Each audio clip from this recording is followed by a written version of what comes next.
这个在第16届的这个汴京大法会，这个百段引导文之中所讲的这个文思修，三者不分离，也就是说，的一种修持，次第，所谓的这个观修，并非也意思就是说要让自己自相续中习惯于自相续，是一种习俗和习惯。所以呢，将文思修持结合在一起，不让他们分开。在这次第16届汴京大法会的时候，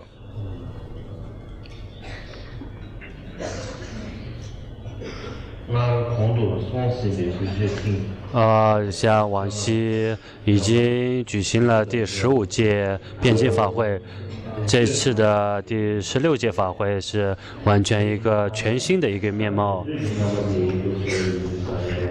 因为它是一种比赛的方式和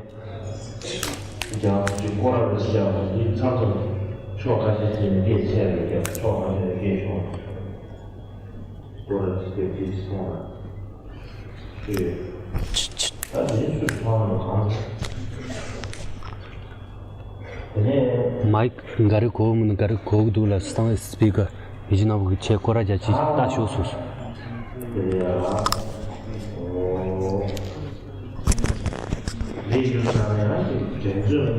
所以，因为这次是一个以比赛的方式，有很多人都有一个想要赢得这次比赛的一种心理，也特别的紧张，也可能会产生一些傲慢之心，所以呢，这个时候又要反观自心的去思维，就觉得反观自心极为重要，所以我才讲解，在这次汴京法会的法会之中，将这个百段引导文，当作是这个汴京法会期间的课程，也就是在汴京的时候，或者是求法的时候。全都视为是一个非常重要的法，并不是说要把我这个教授的这个把我当成一个非常重要的人，我是说主要要把主要的精力放在这个文思的修持反观自己的相续，让这个所得的这个教法融入到自己的心识，落实到自己的实践行动和自心当中。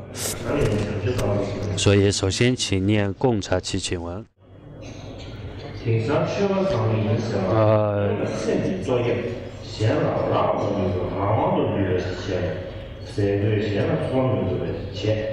人与上的多民族关系都，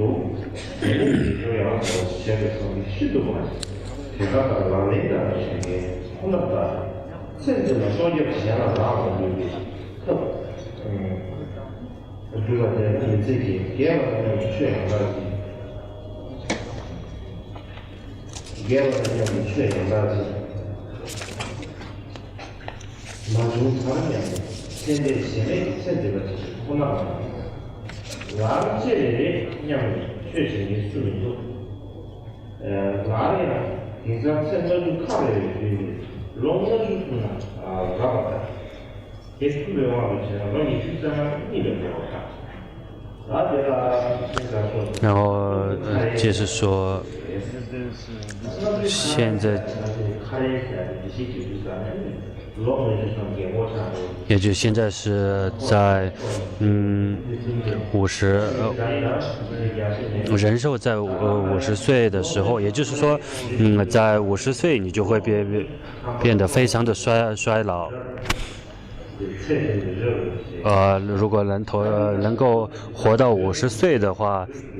就已经是非常长寿了。这是在讲当时的西藏是这样一个状态，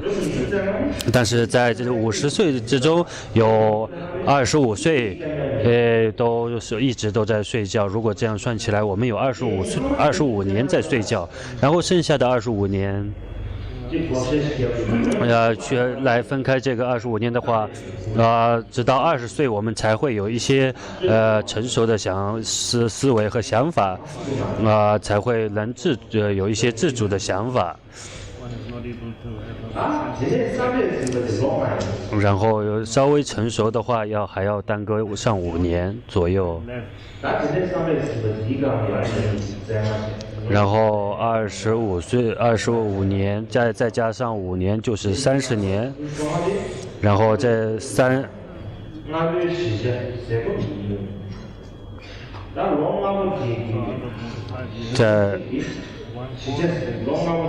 在这个5年之中，将5年之中有4年都是放逸在衣食住行之上，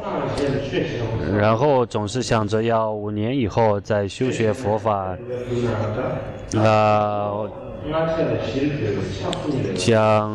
如果将只剩下的这5年分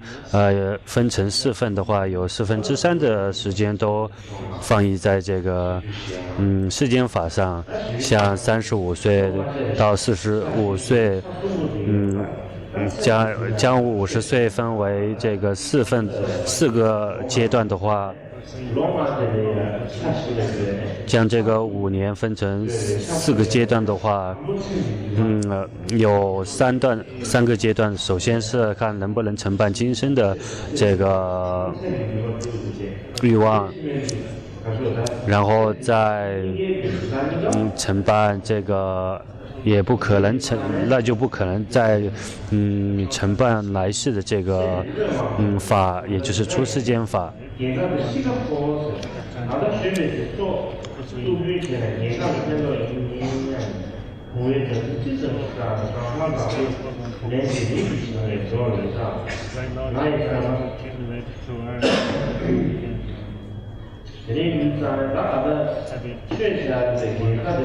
所以说呢，总是说我要等到老了以后，在临死的时候我才去修法，但是要去储存财物的话，就一定要在年轻的时候去存储，希望可以到老以后可以享受，也就是可以做一笔养老的资金。就像蜜蜂，它再怎么它再怎么储存它的这个蜂蜜，但是又会被采蜜的人把它的这个所有的蜂蜜都带走，不管自己在怎样的积蓄，之后自己还能不能去享用这些财物呢？还不是一个，还只是一个未知数。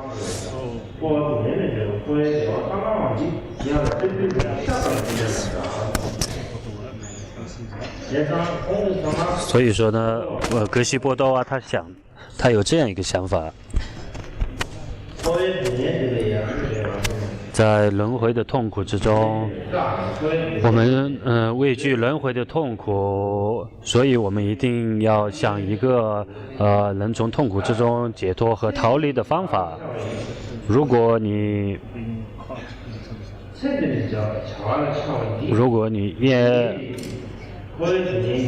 贪执此生的话，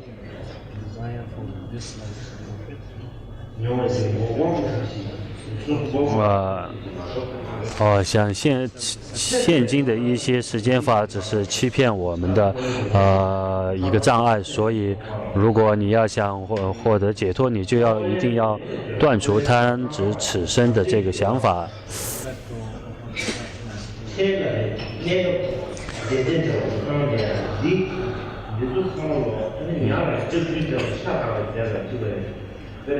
比方说，我们钓鱼的时候，这个鱼线上面，鱼线的顶端我们会拴上一个鱼钩，然后在鱼钩上放上一个鱼饵，然后钓鱼也是在国外的一种休闲方式，然后他们扔到水中，将这个鱼线、鱼钩扔在水中，然后就在那里等好几个小时，然后这个鱼钩动的时候，他就把它钓上来，然后这个鱼他看到这个鱼饵的时候，他以为有一个食物，然后他就跑过去，对这个食物升起贪念，然后跑过去吃的时候，这个他也一张口同时也把鱼钩也吃掉了，然后自己的嘴也被勾住了。所以说呢，世间的这个暂时的这个快乐和世间的这些世间法，就像这个鱼饵一样，所以这是只是一个欺骗我们的一个方式。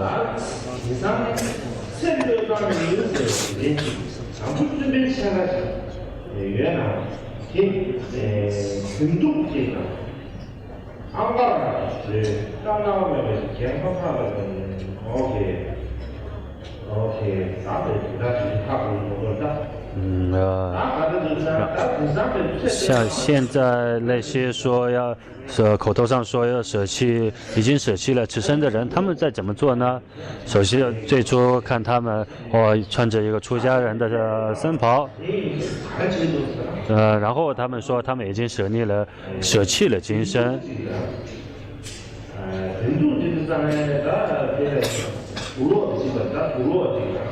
然后他们就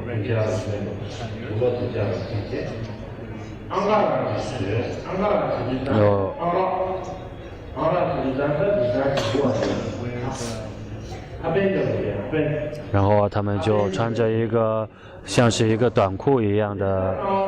穿着一个短裤，然后穿着一个粗布衣，然后留着长发，然后慢慢的穿上这种衣服，然后他们从一个村庄走到另一个村庄，然后名称就称着自己是以舍离世间的这种叙事者。像这种人，他们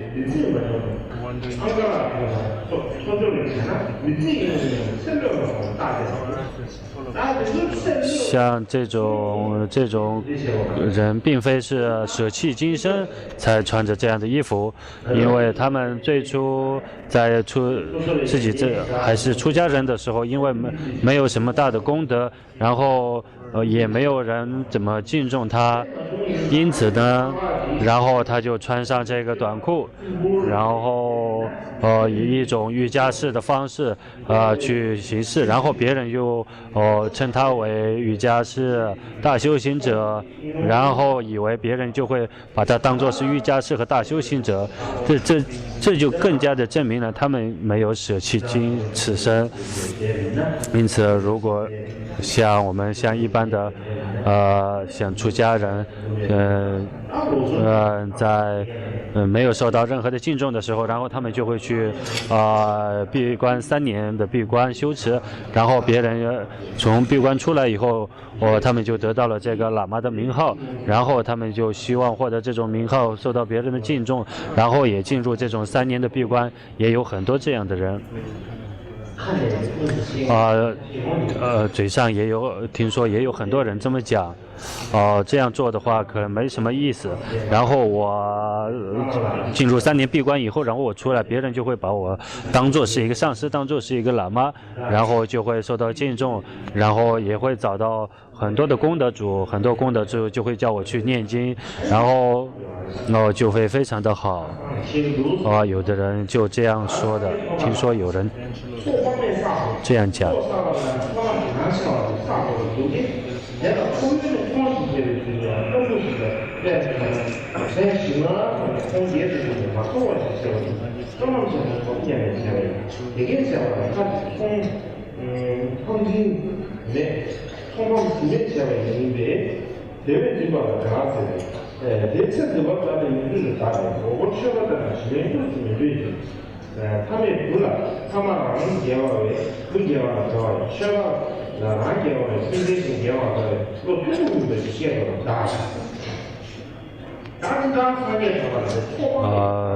一般来说，要成就佛果，必须积累无量的资粮。然后在积累资粮的时候，也首先要行持有非常大的功德的这种资粮。然后比方说格西波多啊，他说他去做个生意的话，比方说他要去做一个生意，然后他去卖什么呢？比方说他去卖个手表的话，像这个手表，然后它的原价是100元，然后它的原价是100元，然后他要卖给别人的时候，他就卖给30块或者40块。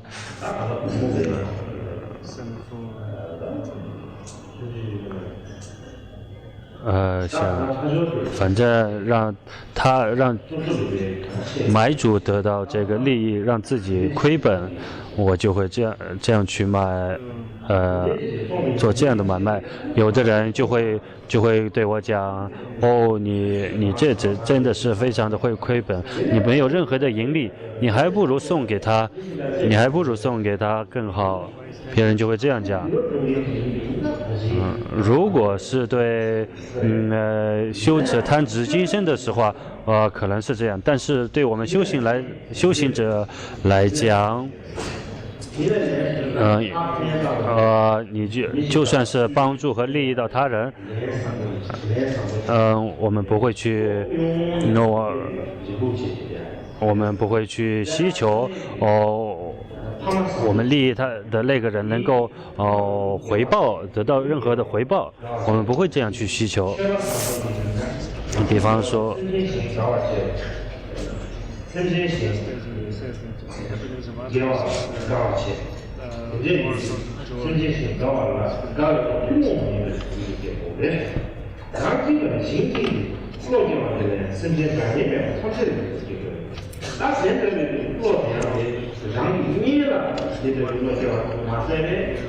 然后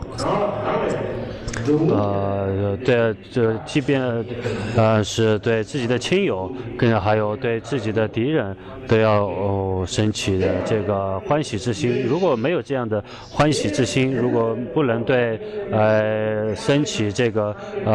怨敌和亲友平等的心态的话，那你就100%。我可以发誓，就像是现在说，就是把发誓对佛发誓之类的，这种根本就不可能成佛。如果没有升起这样轻敌平等的心态的话，你不可能成就佛果。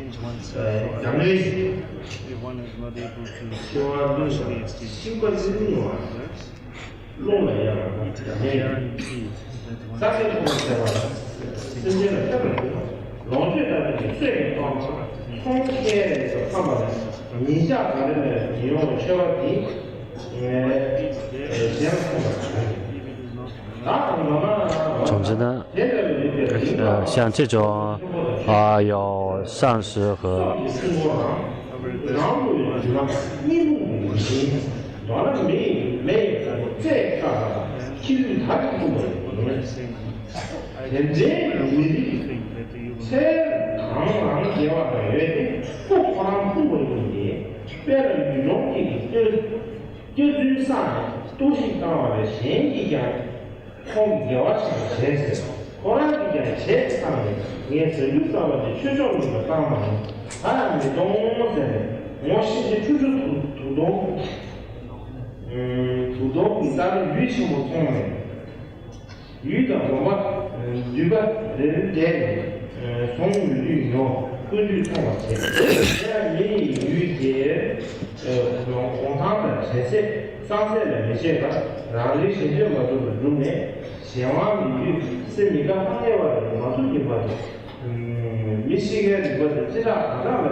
数据中国统计的是立马上，第二年级的老师就写完了，你测试不得给努力，现在给我弄完了，平均比也是是吧？差不多上面写了，或者我给前部的，弄完这个平均的差不多了，差不多就也看来的，如果测试过了这个，我嘛就必须就没有就做了，这个是正确的啊。总之呢，也就是说，对一个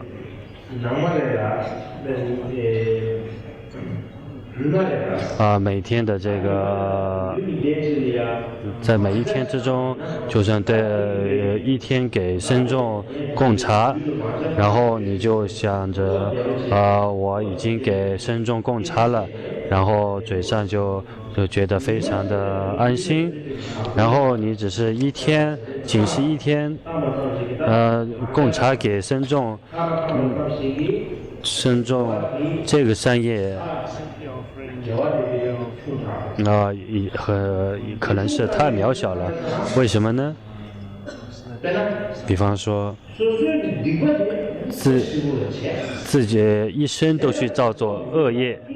然后从来没有升起忧心，但是只是一天一个早上给僧众供茶，就以为自己已经做了很殊胜的这个佛法，但是却没有对一生所造的这个恶业升起刹那间的忧心。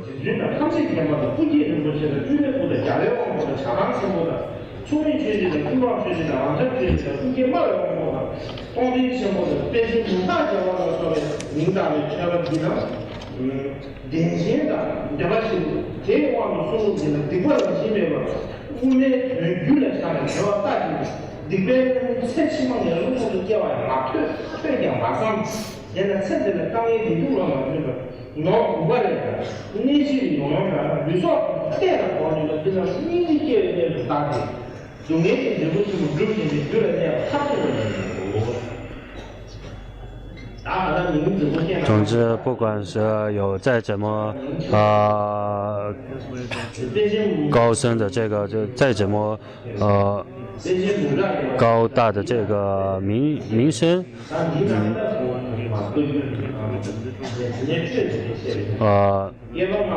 像往昔大班智达木城加瓦有这样一个。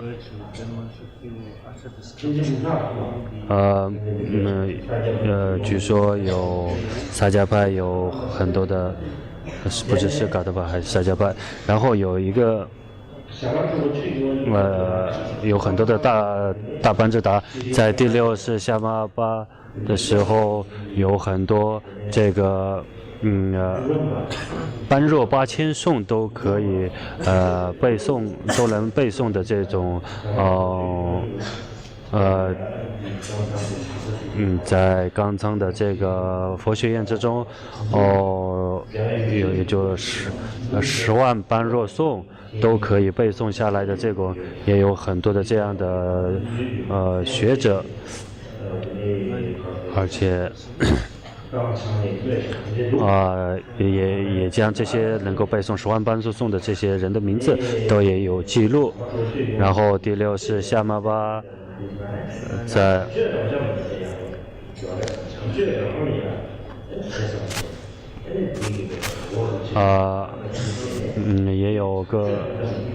也有很多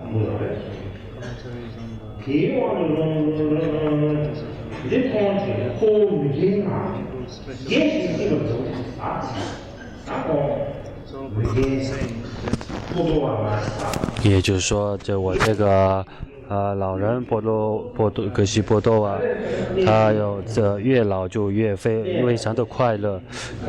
为什么呢？因为我不需要去护持这个寺院，也不需要去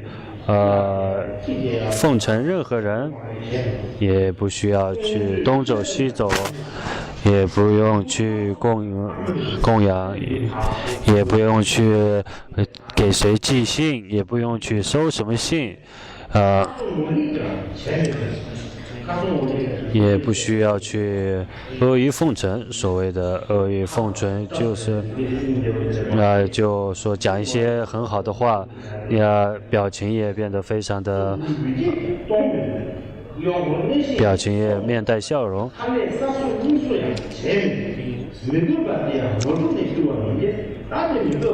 所以这些都是不必要的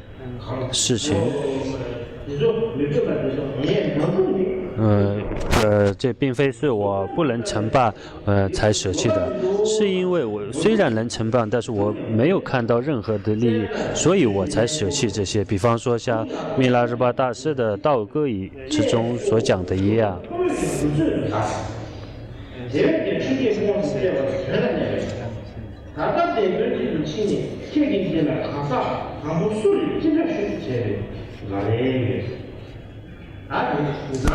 像现在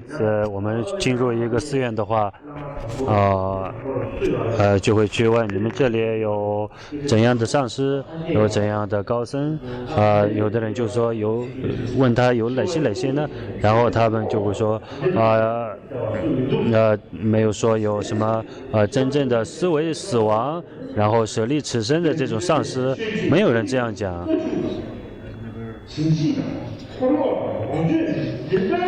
却总是提着有多少寺院，有多少弟子，有多少财物，有多少名号，而且或者是有一个有黄金的什么鼓，黄金的铃，或者有很多非常名贵的这种马匹，或者是有很多的田地，有很多的仆人，有很多的财物，有这样一个上司，他们就会这样子来说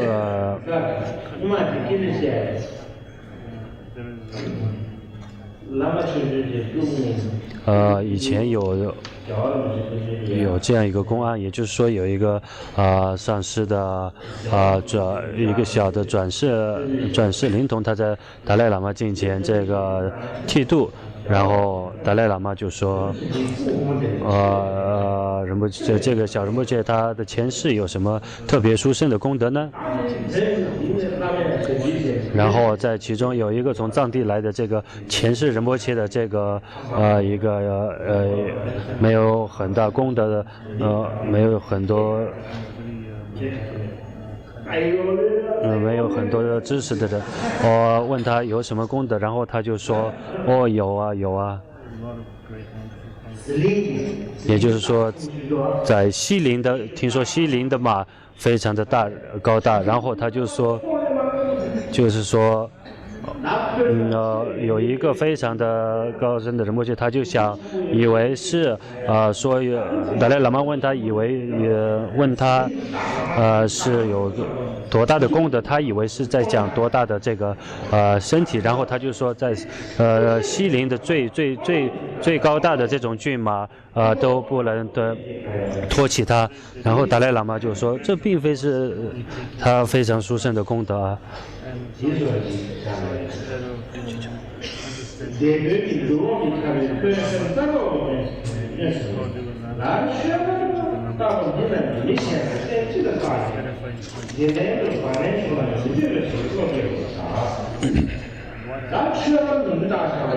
那些有修行者的这种名称的人，不管你怎样去利益他人，然后他总是去想要有个回报，希望别人对自己好，希望别人敬重这种的修行者，我们不要去希求他，所以也不应该有这样的想法。比方说你要利益他人，并非说要在他人面前炫耀或者是老是一再的提起，就说我在你最痛苦的时候，你在你没有钱的时候，我借给你了多少钱，你还记得吗？像这种的话语，我觉得不太好。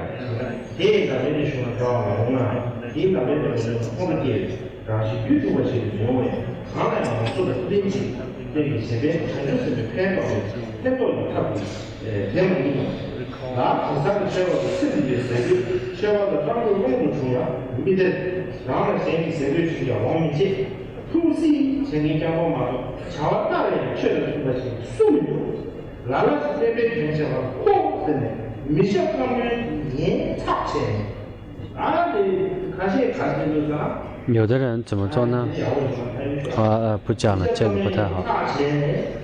你去家里在外面，差不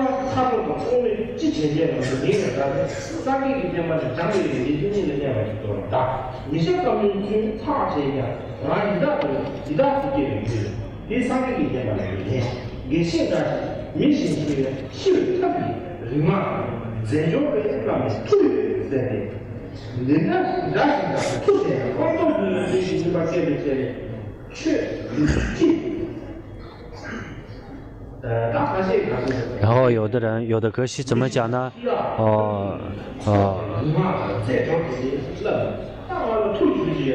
就说我有非常厉害的诸法，然后他自己以为这个诸法就视为是一个非常高深的断证功德，然后他其实这是一个错误的想法。如果你用诸法害死人的话，这就证明你已经破了这个别解脱戒。像这样一个戒律，你就会使你堕入恶趣。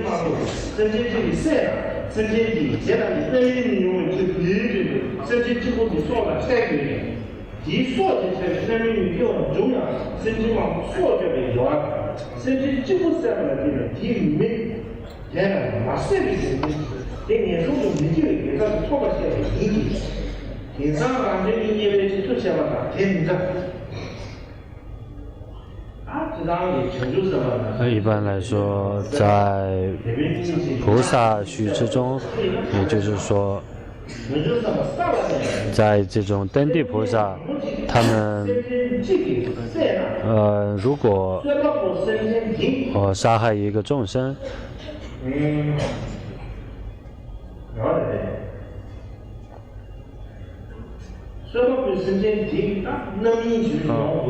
因为这个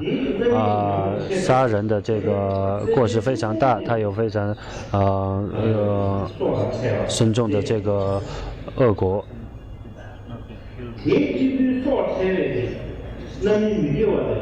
像这，如果自己有之后，就会遭受到这个痛苦。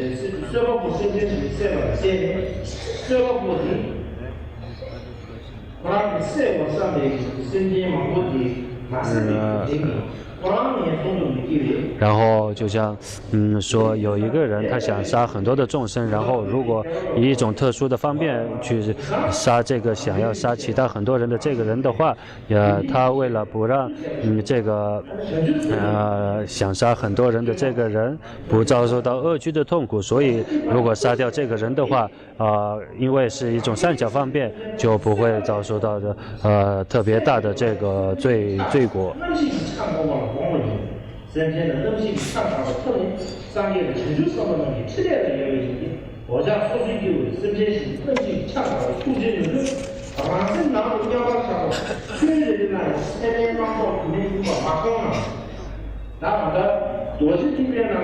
在金刚乘之中，所讲的这个诸法，大多数都是因为我执，都是因为要压制他人的我执，为了遣除，以强制性遣除他人的这个我执，一种强制的方式，帮他投身到其他的地方，这种只是佛菩萨的事业之中具足这样，像我们这种平凡，别说要去救度他人，自己连在一坐的这个连一坐都不能远离这个妄念，就算你好好的做一做，都会一直都起各种妄念。这种人的话，你就不要去想这种要救度他人，要施施诸法，要怎么样。现在有那些所讲的他有什么诸法的这些人，你们就要把他视为是火焰一样，就不要去他身边了。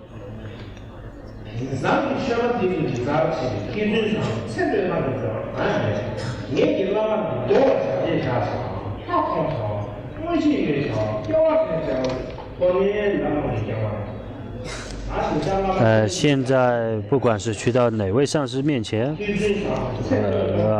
却没有什么精通经典或者是舍弃此身的这个事业，总是说我的上师在石头上留下这样的脚印或者手印，他看到什么本尊，或者是他有什么神通，总是这样把他们视为是这个上师的功德。像这种很小的功德，像这种把他这些视为非常大的功德，从他们讲话就知道他们就不具足真实的功德。如果你是一个舍弃此身的人，你不会向别人提及这种小小的神通和功德。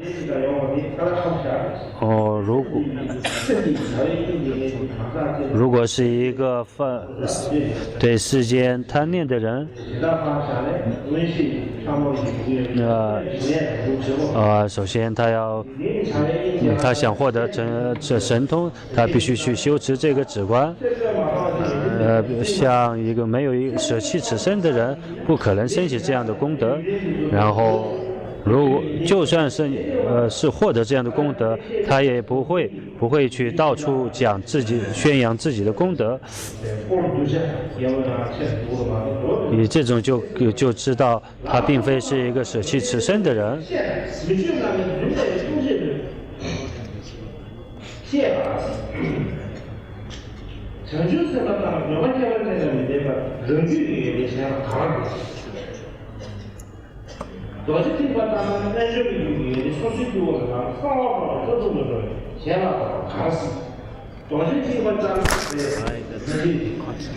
像金刚乘之中的加行道，一直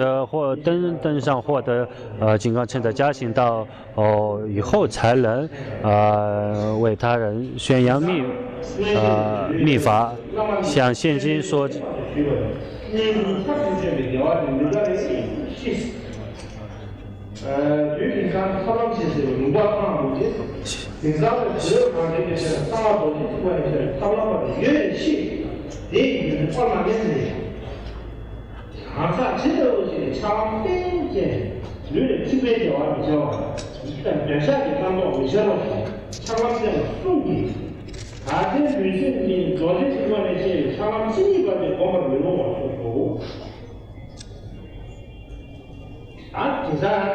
像现在说那些善巧方便的人，到处都随处可见。像阿底峡尊者他说，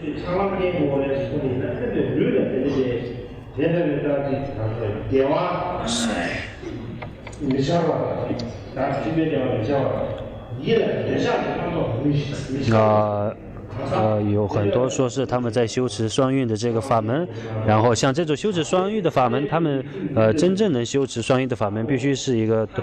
断除此生贪念之中，而没有任何的贪欲而修持这个双运法，这样才能去修持金刚乘的双运法门。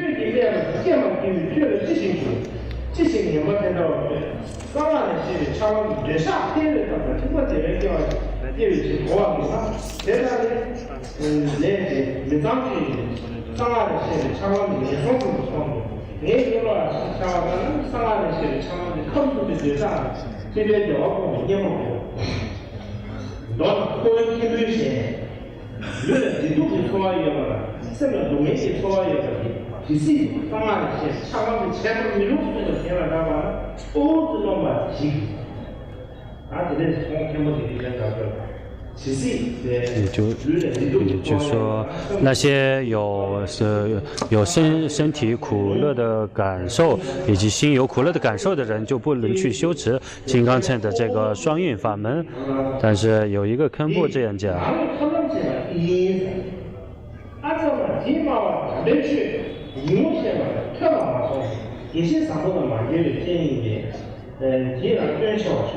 就是我们心里面的机会有点，前期的时候慢点的机会，不知道他在痛，然后呢，总之，我并非是想。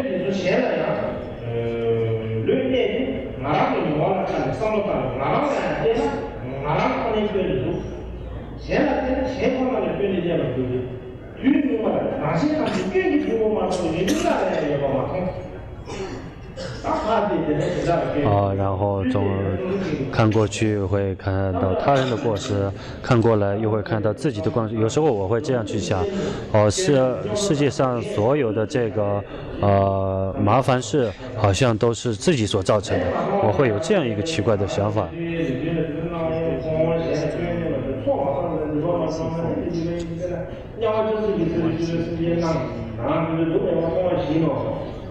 这里说你怎么看到我都，俺们去每天把打我，现在今天老年的基本上技术，这几年哪个女人我都有，现在这个这嘛什么忙活的那个女人我也不知道也不大，完了以后那边我了就下去了，现在他到那个再来呢，甚至我的行业比如其他项目的都也不穷了，甚至光的出路这边去路。我是说，他那里呀，确实就是没是在，英国的年纪或者什么的，这个嘛都主要是我们多，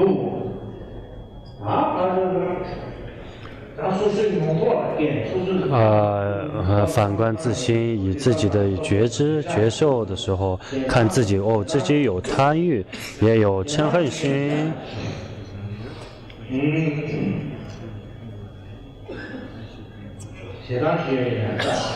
有这个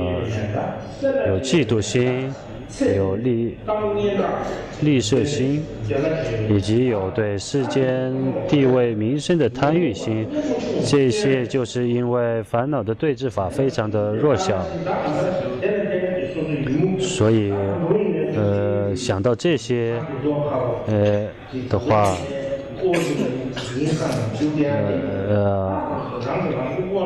还去自以为是，还以为自己在修持佛法，还以为自己有什么成就。再看他们的这个身口意的言行举止的话，就会完全的颠倒了。在外他虽然穿着这个僧袍出家人的衣服，但是在内心的话，却没有一个像这个符合这个出家身服的一个这个功德，没有半点这个没有半点功德，也处处都是这个贪心和嗔心。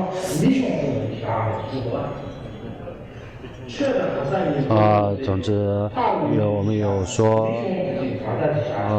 人和这个法之间，人和法之间的距离，放着一个可以走人，可以把法放在对面，自己放在这边，然后中间又可以连这种大卡车都可以从法和人我们之间去开过。像这种的话，人和法离得很远了，这样就没有任何的利益。香玛巴区鸠翁波他有一个弟子，他好像是拈香地方人。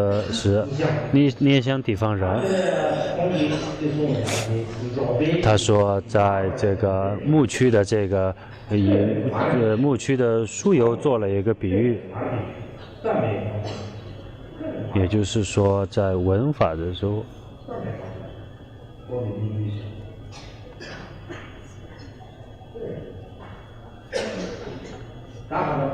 总之，也就是说在，这个我们在制作这个牛皮的时候，就是搓揉这个牛皮，让牛皮，就坚硬的这个牛皮让它变软的话，就随时都要去搓揉，然后这个，牛皮它才会变得非常的柔软，就不会那么的坚硬。所以呢，我们自己的这个自相续，也要像搓揉这个牛皮一样，要擦上酥油，然后用力时刻的去这样子搓揉。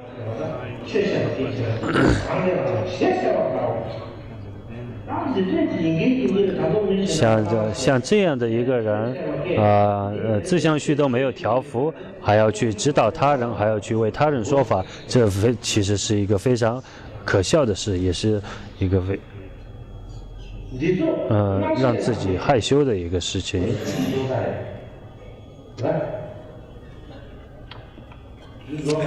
时间好像到了，怎么这么快啊？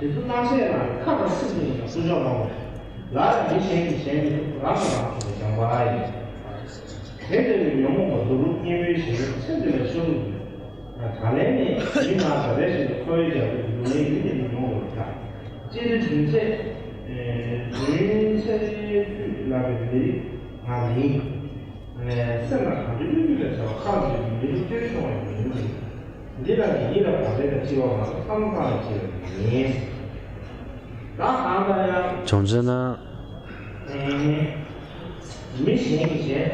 别人调服别人是很困难的事情，然后我们最主要的事情就是调服自己。有一个比喻就是竹巴的大成就者竹巴古勒，他怎么说呢？竹巴古勒他有一个儿子。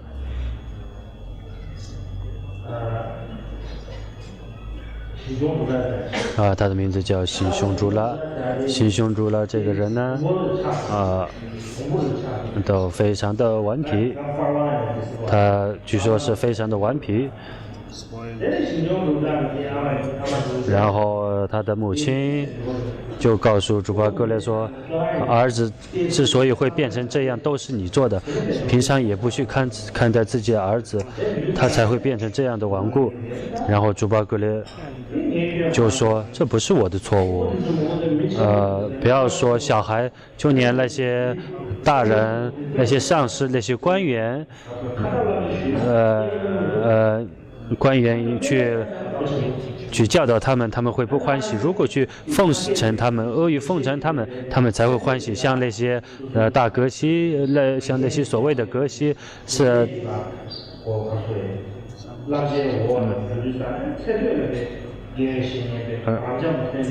像那些获得博士学位的这些格西，上辈子获得经过努力获得格西，然后下辈子就修建一个寺院，然后就一直就这样放逸散乱的做着，就会变得很奇怪。像这种上师格西都无法调服，更不用说我要调服自己的儿子了。所以要自己教导自己观察自己，这是非常的重要。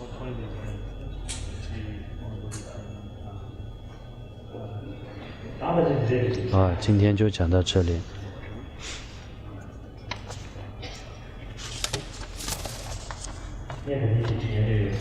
我刚才在想一个东西，现在好像忘了。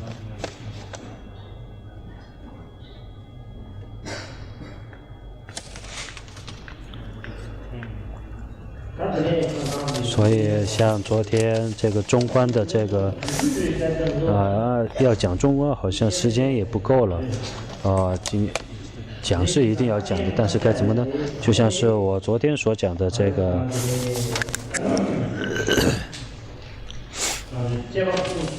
我们所讲的三种辨别，也就是三种明辨，不辨、不明辨和稍微明辨以及非常明辨这三种，第一个就是这个不去明辨，也就是说不去辨别，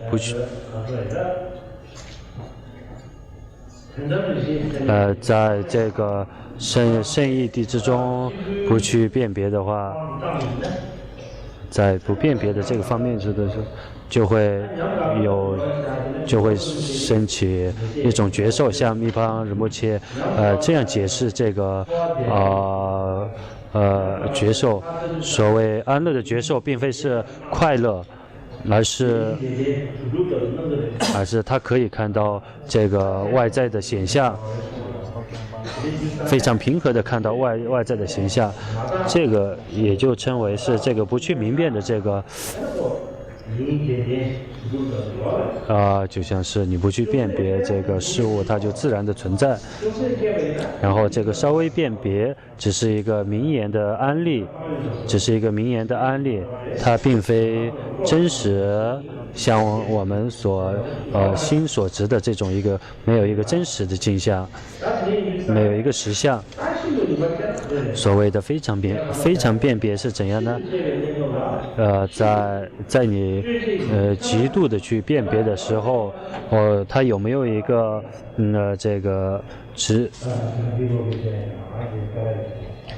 它有没有一个比量的这个，在非常辨别的时候，它有没有一个比量的心？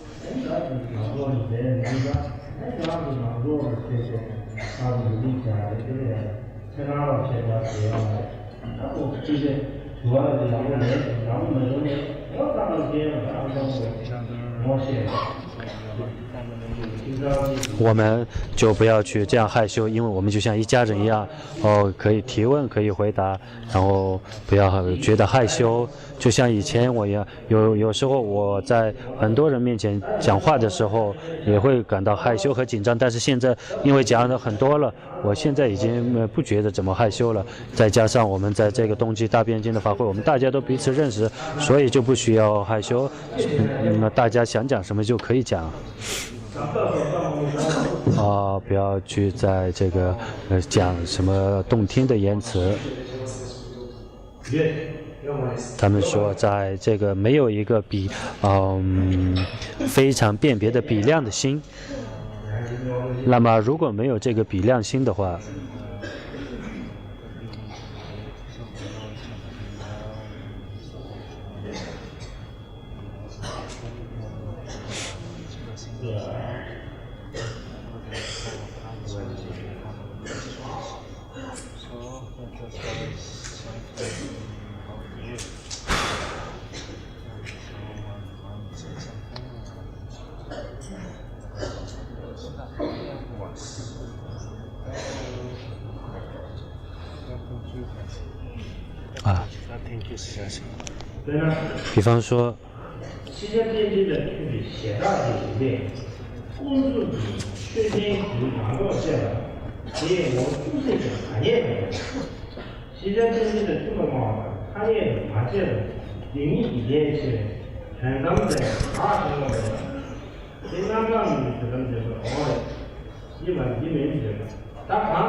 比方说，在圣者后得的智慧的时候，也就是说圣者后初定的这个阶段，初定的这个时期，也可以这么讲。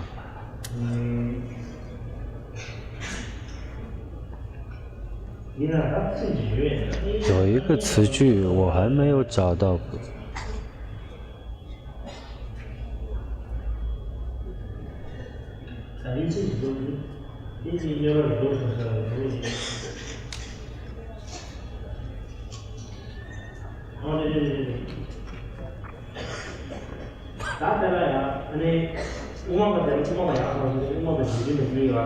然后在中观，它有真实的中观和相似中观两种。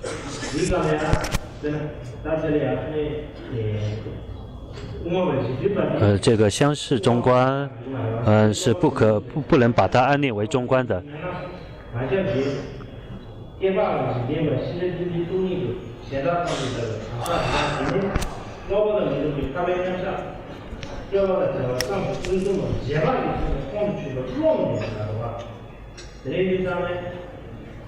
老板的名字被他们影响，在学道和啊，就是说这个long的结巴上的现大是概念，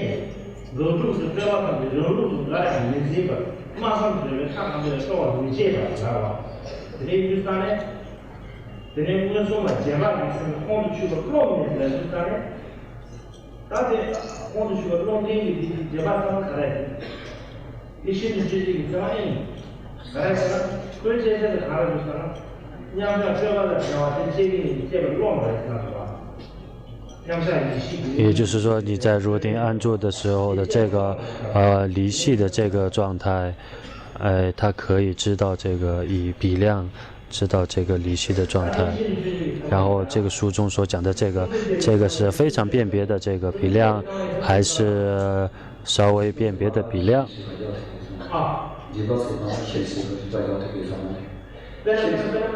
比方说，我们在讲非常辨别的时候，它远离八边，然后在这个要有一个真实的这个比量去证实它。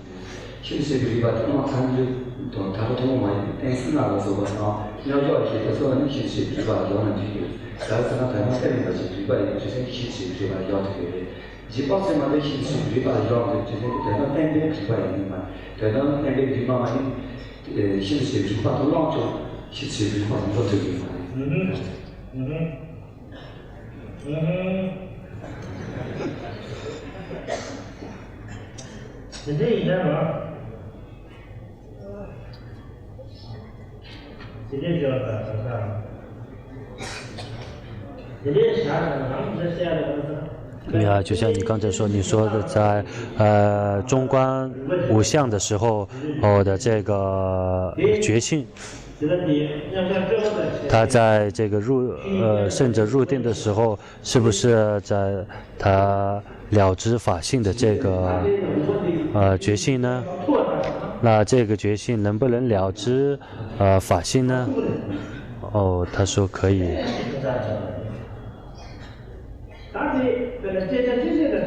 然后远离一切辨别的状态又是什么时候呢？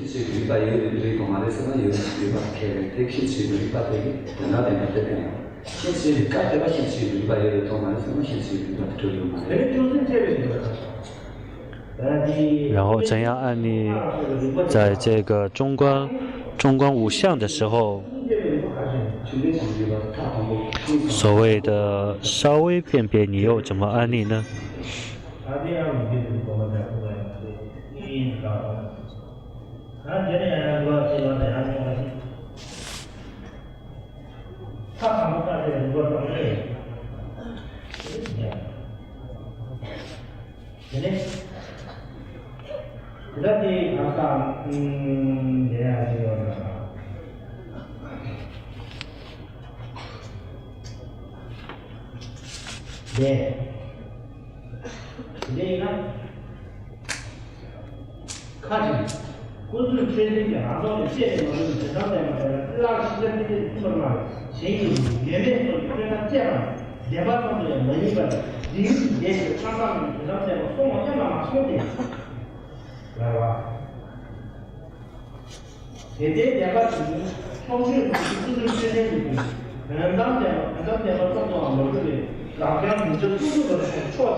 比方说一个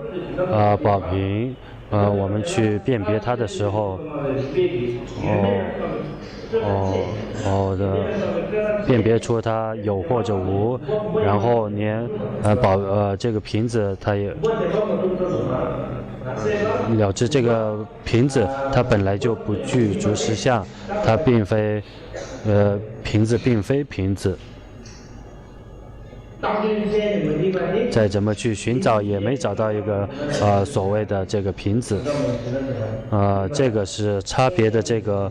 圣义谛呢？是不是差别的圣义谛？比方说，他有没有辨别出这个瓶子的有无呢？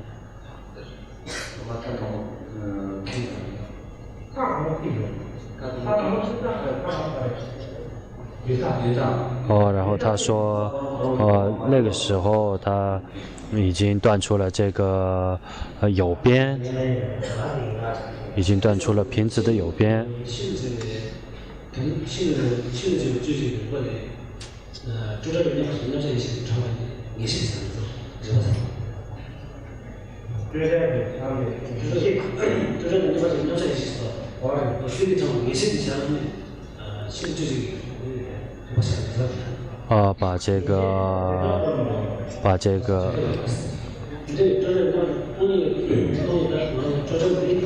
把这个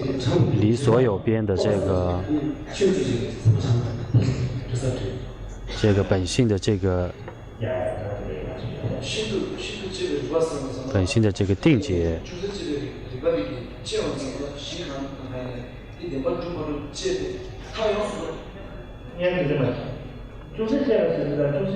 所谓的稍微辨别是哪一个才可以称为是稍微辨别呢？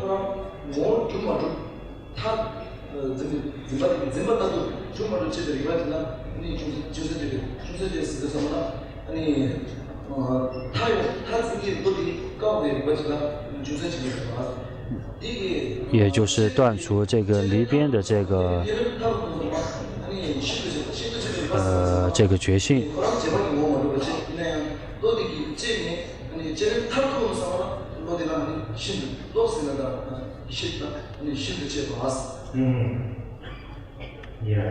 근데 중세절에 제도를 가르치면서 근데 역시 제법이 아니야 예비 우체주가 아니야 중세절에 제자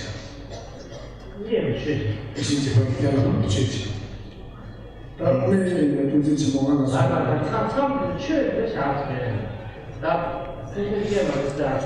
所谓的这个稍微辨别要安立在哪里呢？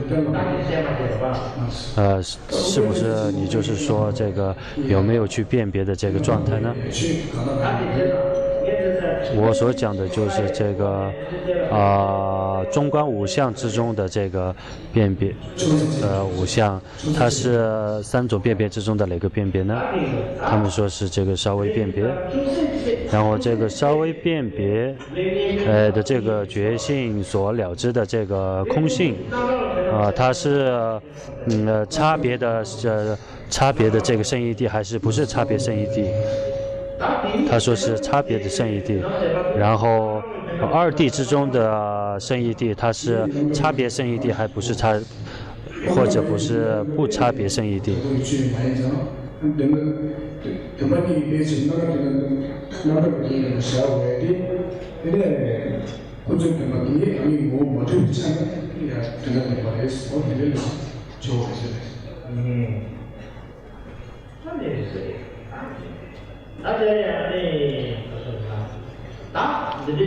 然后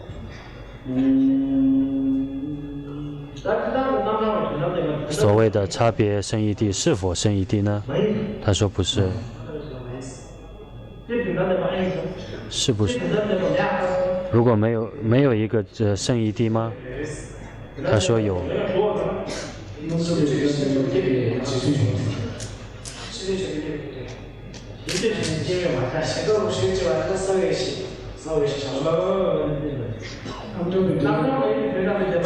不差别的这个圣义谛，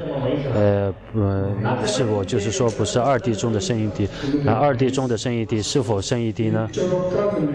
一个在说有，一个在说无。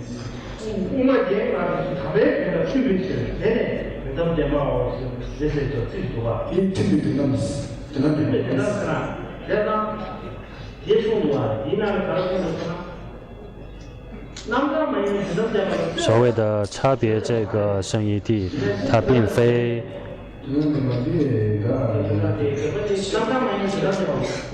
不差别。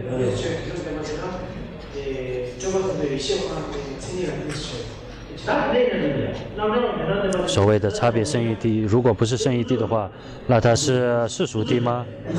那它是世俗地吗？他说是。是世俗地吗？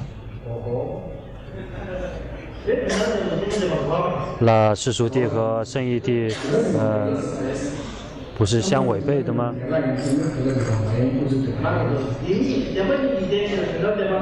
二谛之中的二谛，他们是不是彼此相违的吗？他说是。那么既然是，因为二谛之中所讲的这个圣义地，它是世俗地，因为它是差别圣义地。他说不是，他说刚刚说那个是的是另外一个人。刚才他说二谛之中的这个圣义地是差别圣义地，然后是否就是说二谛之中的这个二谛不相违背呢？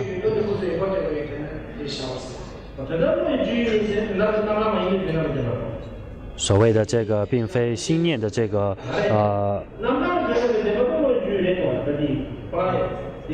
并非心念的限量所行境的这个状态，它是真实的这个圣义地。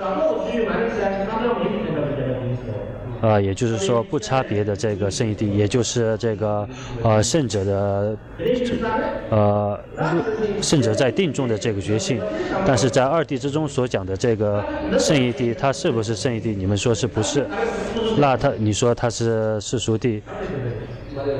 那就很奇怪了。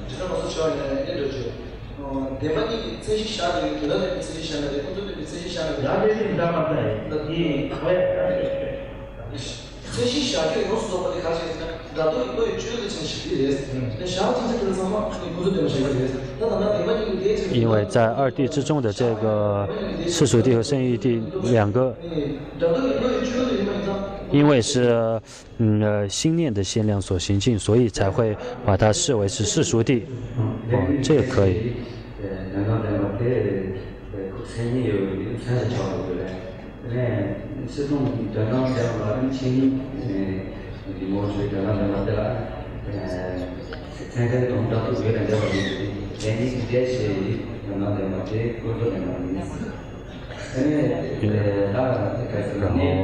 他说这个二谛之中的这个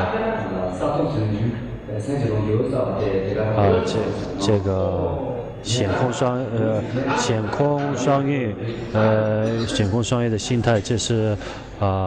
圣义谛。刚刚查起来。那么第二转法轮的时候，二转法轮这个无相法轮的时候，佛陀在二转法轮之的这个做中观所诠释的这个空性，它能不能区分出这个显空双运呢？或者是能不能区分出显空无二呢？有时候我们总是要他讲出噶举派的见解的话，我们总是说出这个大手印的见解，会说这什么明空不二什么之类的一些，有很多。然后有一个否定的中观，在中观之中我们有去过否定的中观。然后尘世的中观也就是中观，他空派像大手印和大圆满，它是双运不住的这个中观，也是既否定也是既承许的这个中观，所以我们不要总是说讲噶举派的这个见解的时候就直接就拿出大手印的这个见解，我们就会错乱的。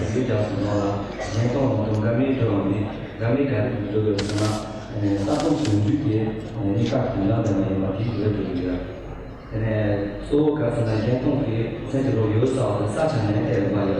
东西代的嘛，不同样的意思。这种东西所个是呢，甚至东西东西代的话呢。然后他说，在适量觉性海之中有这样讲过，在这个明空不二的这个状态之中，所讲的这个明空不二的觉性就是这个圣一谛，也就是说，在第二转法轮的时候，主要诠释的是这个空性，那这又是怎么样呢？也就是说，在本性，也就是在诠释本性为空的这个一个论点。在世俗谛之上，你去辨别的时候，所现见的这个直接现前的这个空性，它是差别中差别是圣一谛吗？然后他说是差别圣一谛，然后像这样一个差别圣一谛，它是中观五相之中的是中观五相所辨别找出的这个中观吗？中观见解吗？那是不是这就是中观的见解呢？他说不是。中观五相是中观见解吗？他说4个教派之中所讲的，也就是说，究竟的这个辨别，它才是中观。因为像中观五相，它还没有究竟这个中观的辨别。